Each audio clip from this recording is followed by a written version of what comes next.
18वीं लोकसभा के लिए हुए चुनावों के जो परिणाम सामने आए हैं, उन्होंने सभी को आश्चर्यचकित कर दिया। ये परिणाम कल्पना से परे हैं। सारे एग्जिट पोल पूर्ण रूप से गलत सिद्ध हो गए। भाजपा जिसे कि 2019 में 303 सीटें आई थी, वो इस बार घटकर 240 पर पहुंच गई। तो वहीं एनडीए जिसे 2019 में 353 सीटें मिली थी, वो एनडीए 294 पर सिमट गया।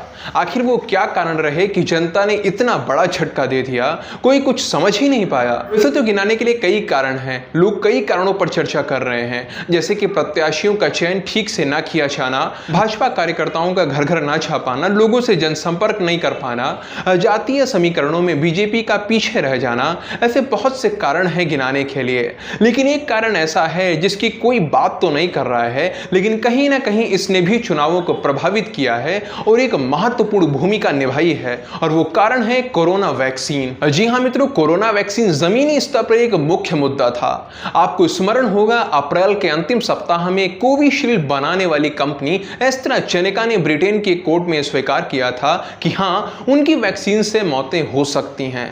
अब ये खबर जैसे ही सामने आई, पूरे भारत में आग की तरह फैल गई।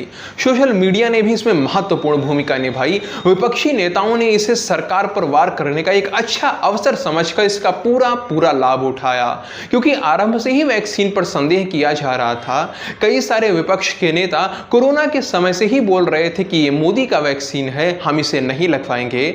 और वैक्सीन लगवाने के बाद अचानक से लोगों की मौतें भी हो रही थीं, चाहे वो हार्ट अटैक से हो रही हो या अन्य बीमारियों से। लेकिन लोग इसके लिए केवल और केवल वैक्सीन को ही दोषी मान रहे थे, उसे ही जिम्मेदार मान रहे थे। पर हाँ, लोगों के पास कोई प्रमाण नहीं था। लेकिन चुनावों के समय अचानक से जब एस्ट्राजेनेका द्वारा इस तरह की बात की गई, तो लोग भड़क गए। लोगों के पास अब प्रमाण आ गया। किसी ने यह नहीं देखा कि वैक्सीन का साइड इफेक्ट लाखों में से किसी को होता है, बल्कि लोगों ने बस इतना देखा कि मोदी सरकार ने जो वैक्सीन लगवाई वो जान ले सकती है। ये खुद बनाने वाली कंपनी अपने मुंह से स्वीकार कर रही है, और ये बहुत बड़ा मुद्दा बना। मोदी सरकार के प्रति लोगों का क्रोध दिखा, क्योंकि लोगों ने अपनों को खोया है। अभी भी लोग अचानक से हार्ट अटैक से मर रहे हैं, तो कोई विश्वास कैसे ना करे इस बात पर। इस मुद्दे पर भले ही अधिक दिनों तक टीवी डिबेट्स ना हुई हो, राष्ट्रीय स्तर पर इतनी चर्चा ना हुई हो, लेकिन जमीनी स्तर पर एक बड़ा मुद्दा रहा और कभी चर्चा से बाहर नहीं गया। ये एक बड़ा कारण है कि लोगों ने मोदी सरकार के विरोध में वोट किया।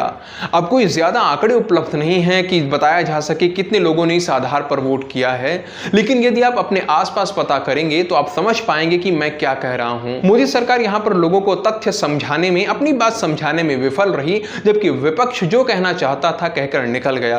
हालांकि लोगों ने यह दिखाया कि मोदी जी ने सबसे पहले वैक्सीन लगवाई थी, लेकिन इसके बाद भी वो बात वहां तक नहीं पहुंची जहां तक पहुंचनी चाहिए थी। लोगों में आज भी डर है वैक्सीन को लेकर। यदि आप निकल जाएंगे, लोगों से पूछेंगे, तो लोग आपको यही बताएंगे कि हाँ, वैक्सीन खतरनाक है, इससे मौतें हो रही हैं। बाकी मित्रों, आपको क्या लगता है, आपके उधर कौन सा मुद्दा ज्यादा हावी था, या आपको लगता है वैक्सीन वाले मुद्दे ने कुछ काम किया है, कहीं ना कहीं यह नकारात्मक सिद्ध हुआ है? जो भी आपके मन में है, आप कमेंट सेक्शन में लिखकर बता सकते हैं।